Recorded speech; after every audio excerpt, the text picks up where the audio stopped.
Afrique du Sud, soyez bénis de partout où vous nous suivez. Peuple de Dieu, vous êtes nombreux devant les écrans pour nous suivre parce que le Seigneur est le roi de l'Afrique du Sud. Nous, c'est l'église ou encore la grande communauté Arche de la gloire de l'Éternel partout dans le monde. Là, nous sommes en Afrique du Sud pour une grande conférence de leadership et aussi une grande consécration de l'homme des dieux. Alors, sur ce beau plateau de l'église Arche de la gloire de l'Éternel de l'Afrique du Sud, je ne suis pas seul. Ici est Indi. Peuple de Dieu, oza na Mafikenge, oza na Johannesburg, oza na Cape Town, uko fashi yote, uko na shika maluga yote imiko na sema, viens. Jésus-Christ t'appelle, il y aura de grandes choses. La démonstration de la parole de Dieu. La parole de Dieu elle-même qui console, qui guérit, qui délivre, qui fait du bien. Et avec notre papa, moi j'appelle toujours Papa Coco, Daddy, Papa Jacques Ilunga. Il est bien le visionnaire de cette œuvre. Peuple de Dieu, je suis accompagné d'une grande délégation de la Belgique. Man of God, bonsoir. Comment vous allez? Ça va bien, merci. Là, c'est partout qu'on vous suit. Alors, je ne sais pas, vous allez vous présenter. On vous appelle comment? Voilà, mon nom est Jean-Paul Valois. Je suis pasteur. Je suis pasteur à l'Arche de la gloire de l'Éternel. Vous venez de citer Papa Jacques Ilunga.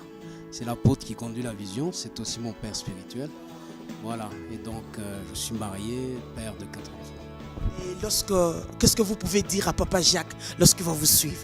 Voilà, simplement, j'aimerais le saluer d'abord. J'aimerais, encore une fois, comme d'habitude, le remercier pour la confiance qu'il témoigne à ses enfants. Il fait confiance à ses enfants et vraiment, lorsqu'il nous permet de partir et de le représenter, c'est souvent une marque d'affection de sa part. Mais nous lui devons reconnaissance aussi, parce que si nous sommes dans le ministère aujourd'hui, c'est parce que lui a été là pour nous. Alléluia, peuple de Dieu, rendez-vous à ne pas manquer. Il y aura, ça va prendre 5 jours. Donc on a commencé aujourd'hui, mardi. Demain, mercredi, on commence encore. On reprend jeudi, vendredi, samedi et dimanche. Wafa, wafa, washala, washala. Formidable avec le Seigneur. Papa, aujourd'hui, vous étiez à la chaire. Vous avez parlé de la part de l'Éternel. Est-ce qu'on peut connaître le thème? Voilà, le thème était sur le leadership, donc à l'initiative du pasteur Marc et de son épouse, Maman Mathilde. Et donc j'étais en avant-première, si je peux parler ainsi, de cette conférence pour préparer le terrain. La conférence en soi commence demain. Et donc le thème, c'est sur le leadership. Alors préparez les terrains. Qu'est-ce qui va se passer? Quel est le but de votre visite ici à Johannesburg? Voilà, le but au fait, c'est essentiellement d'abord d'accompagner le visionnaire, qui sera l'orateur principal de cette conférence. Et le but aussi, c'est enseigner, bien sûr, à tous ceux qui sont dans la vision, parce que, je ne sais pas si vous le savez, mais nous avons comme thème, comme vision, la libération des nations. La libération des nations, c'est un grand sujet, c'est très big. Effectivement, c'est très big. Mais voilà, donc nous sommes là pour enseigner parce que l'intelligence ne s'ouvre qu'avec l'enseignement. Voilà. Et donc... Aujourd'hui, il y a de ces gens qui rejettent les enseignements pour dire que Biloko Akala, Jean a dit, Hébreu a dit, nous voulons la démonstration de la parole. Comment vous trouvez, pasteur? Voilà, je crois qu'effectivement, la prédication a sa place dans l'Église, mais ce n'est qu'une partie de la façon d'exercer le ministère de la parole. Il y a l'exhortation, il y a le côté prophétique des choses, mais si nous voulons croître, nous devons laisser toute la place à l'enseignement. Merci beaucoup. Est-ce qu'en quelques lignes, on peut connaître votre prédication d'aujourd'hui? Parce que vous avez parlé du lion. Oh my God! Vous avez parlé de poisson. Mais avant qu'on arrive là-bas, est-ce qu'on peut connaître en quelques lignes votre prédication d'aujourd'hui? Voilà, donc ma prédication était basée sur le thème du leadership. Et bien sûr, et donc dans ma prédication, l'objectif était celui-ci, c'était de démontrer que le véritable leadership prend sa source dans le spirituel. Voilà. Ok, bien sûr, nous avons commenté, enseigné sur le verset d'Hébreux 7, 12, qui dit que là où il y a changement de sacerdoce, il y a aussi changement de loi nécessaire. Voilà. Comment est-ce que le changement peut se faire partant d'abord du poisson? Et pourquoi qualifier un être d'un poisson? Donc, je reprends de la façon peut-être dont je l'ai enseigné. C'est vrai que parfois pour bien enseigner, il faut illustrer, il faut frapper l'imaginaire. Mais effectivement, quand nous sommes dans le monde et que le Seigneur demande que les évangélistes, que les témoins de Christ viennent nous parler pour nous convertir, ces personnes-là, la Bible les appelle des pêcheurs d'hommes. Voilà. Souvenez-vous de l'histoire où il trouve les disciples en train de pêcher du poisson et il dit suivez-moi, je ferai de vous des pêcheurs d'hommes. Voilà, l'image du poisson, c'est la personne qui se trouve dans le monde, effectivement, et qui, quand elle vient dans l'église, qui est la bergerie du Seigneur, Jésus est le grand berger, mais les pasteurs aussi sont les bergers. Effectivement, elle s'appelle brebis. Voilà. Alors, une brebis, si je dois me référer au thème qui est sur cette conférence, une brebis n'a jamais illustré le caractère d'un leader. Une brebis, l'image d'une brebis, c'est celle plutôt qui suit le berger. Or, le Seigneur nous appelle à être des leaders en tant que chrétiens. Et donc, il y a une transformation qui doit s'opérer. Et c'est là où on a parlé du caractère du lion. Voilà. Donc, le lion. Voilà. Lorsque le lion rougit, il fait « Ah !» Alors là, c'est tout le monde qui prend fruit. Et lorsqu'il fait sortir vraiment, on appelle encore quoi? Ses griffes. Alors, on a affaire à quelqu'un qui ne peut même pas te donner 5 minutes de vivre. Mais pourquoi prendre cet exemple du lion? Voilà, on le prend parce qu'on l'appelle le roi de la forêt. Et encore une fois, ce n'est pas parce que le lion est le plus grand des animaux, le plus fort des animaux. On a montré que l'éléphant est de loin plus massif, plus fort. Le buffle est un animal massif, mais le lion a un caractère. Et c'est ce qui en fait le roi de la forêt.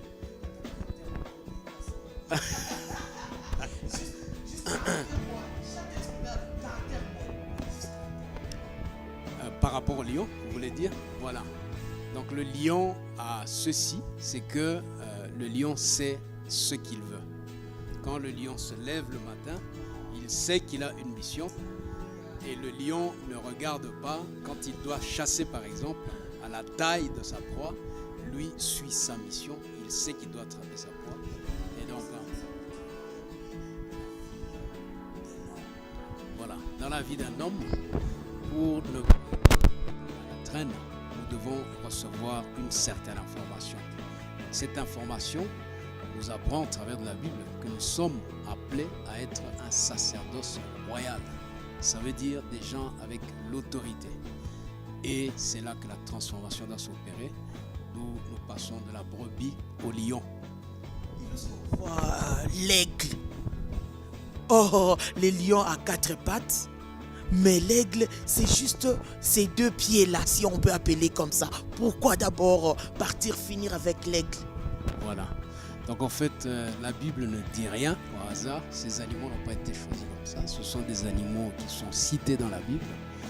Et l'aigle, donc contrairement bien sûr au lion, qui est un animal terrestre, l'aigle est un animal céleste qui vit dans les airs. Et cela, par rapport à la Bible, nous montre une dimension prophétique. Il y a des choses effectivement que l'aigle peut voir. Il y a des sommets que l'aigle peut atteindre, mais qu'un lion. Bien-aimés, rendez-vous à ne pas manquer. Mercredi, on commence déjà la célébration. Moi, j'appelle ça la célébration. Et surtout, c'est pendant une période de Pascal. La Pâque, la résurrection de notre Seigneur Jésus-Christ. On commence le mercredi, jeudi, vendredi, samedi. On atterrit le dimanche avec notre papa, le bishop Jacques Ilunga. Alors, si on regarde très bien, pasteur, il y a une forte délégation des évêques, des pasteurs. Alors, un mot par rapport à d'autres pasteurs qui sont avec nous. Certainement. Donc la première chose, c'est que ce sont d'abord tous des fils spirituels, Papa Jacques, c'est important. Donc un des objectifs, c'est aussi que nous puissions recevoir la même semence, le même enseignement, parce qu'il ne faudrait pas que certains avancent, d'autres avancent moins bien. C'est la raison souvent d'une conférence comme celle-ci. Ensuite, Papa Jacques n'est pas resté un fruit seul. Papa Jacques a multiplié. Et nous pouvons voir les fruits comme l'évêque Israël, comme le pasteur Marc et tant d'autres. Il y a l'évêque Élisée, il y a même des gens qui m'ont accompagné, comme le diacre ici Bernard. Il y a un autre frère que vous avez vu tout à l'heure, le frère Joël. Donc et voilà, c'est la raison de leur présence, c'est pour être enseigné. Une chose à laquelle j'attache beaucoup d'importance aussi. Réellement, ces bien-aimés sont mes frères et mes sœurs. Mais la distance est là. Et la distance fait que parfois on ne se voit pas, parfois on ne se connaît pas. Donc j'ai eu l'occasion de découvrir notre pasteur Marc et son épouse. Voilà.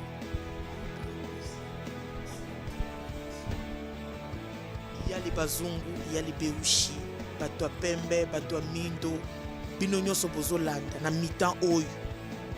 C'est l'arche de la gloire de l'Éternel. Vous savez que dans l'arche, les serpents, ils étaient là. Les lions. Tortue à quatre pattes. Il marche lentement. Il était là.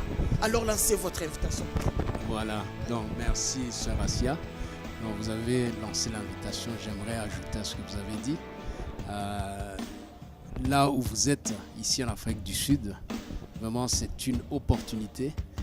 Je crois que si vous voulez faire ce que vous n'avez jamais fait, ou si vous voulez voir ce que vous n'avez jamais vu, venez écouter ce que vous n'avez jamais entendu.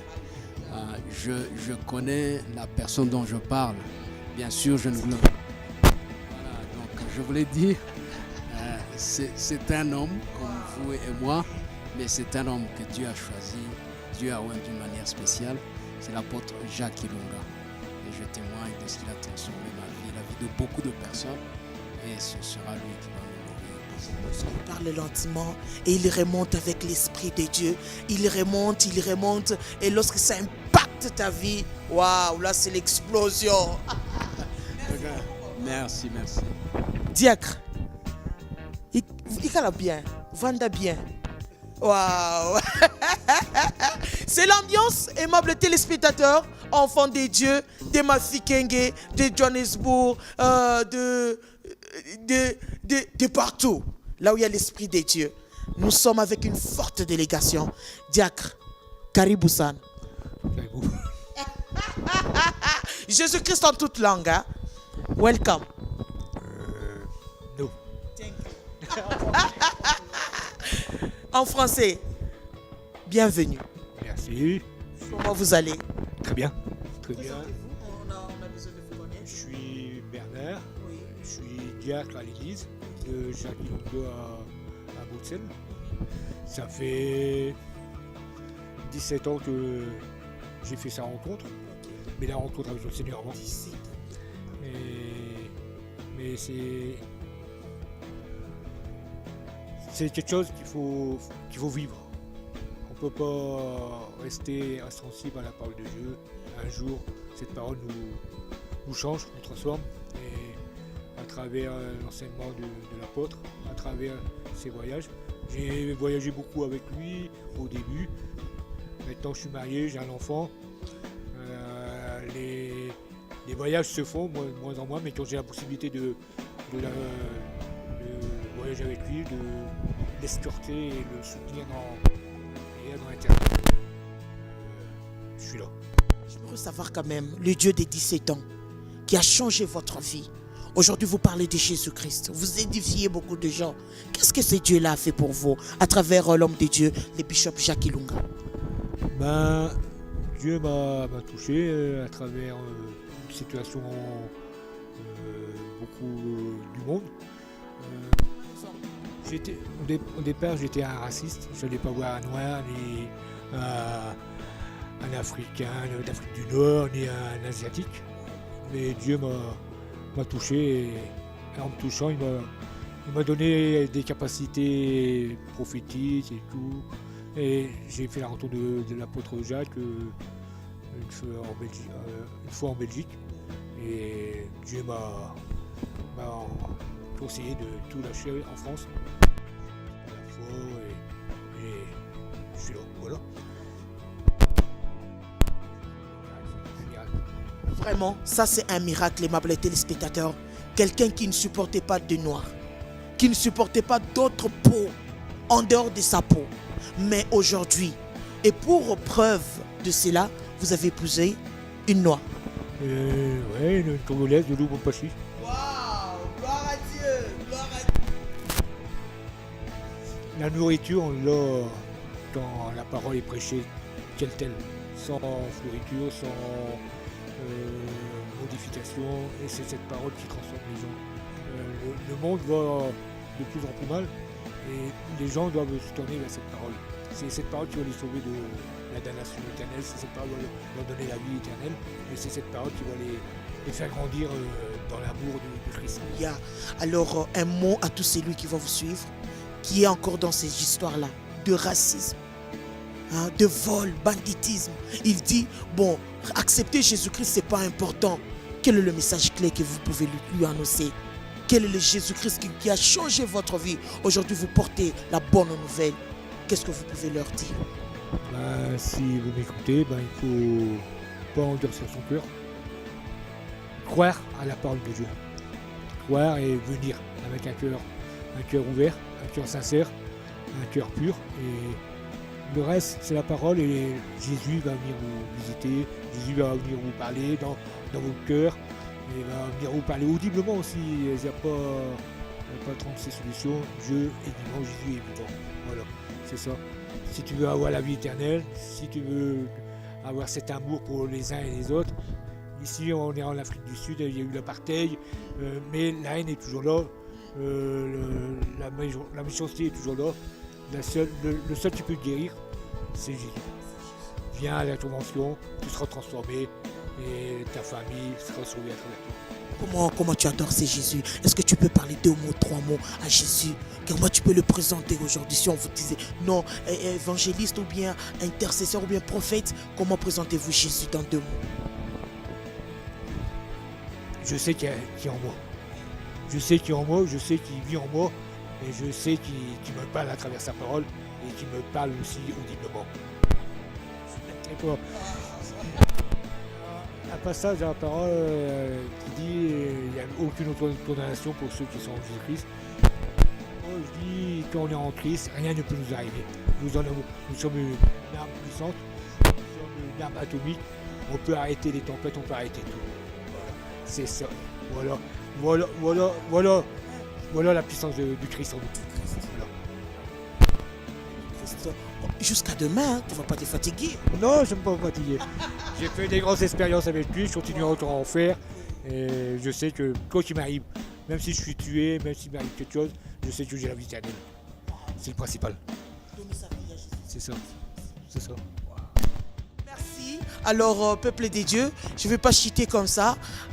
On doit nous donner l'adresse fixe. Mais avant l'adresse, je vais demander, papa, vous avez aussi mangé le sombé parce que vous avez épousé une Congolaise. Mange tout, foufou, macayabo, tilapia. Wow. Acclamez le Seigneur. Merci beaucoup. Peuple des dieux, il y a une forte délégation de la Belgique, une forte délégation de la République démocratique du Congo, dont je fais partir, ensemble avec évêque Israël Monga, la prophétesse de l'Éternel Abigail Monga, pourquoi pas une forte délégation des serviteurs et servantes des dieux. Mais là, je vais surprendre un de nos serviteurs ou encore un de nos pères qui habite la Belgique. Bonsoir. Bonsoir, moi c'est Joël. Oui. Je suis venu accompagner le pasteur Jean-Paul, le diacre Bernard et papa Jacques, Oui. ainsi que maman José. Oui. si je dois dire en 2 mots quel est l'objectif, lorsque j'ai appris que le pasteur Marc faisait la convention ici, Oui. j'en ai parlé à Papa Jacques, il m'a dit « il faut que tu sois là ». Waouh. Donc je prends ça comme une étape de croissance dans ma vie spirituelle. Alléluia. Voilà. Alors, à chaque fois, je découvre toujours de bonnes choses dans les enfants de Papa Jacques. Donc moi, je vais l'appeler Coco. Coco, n'est-ce pas? Alors, qu'est-ce que le Dieu de Papa Jacques, le Dieu Tout-Puissant, a déjà fait dans votre vie? Quelle est l'expérience que vous pouvez partager ensemble avec nos frères?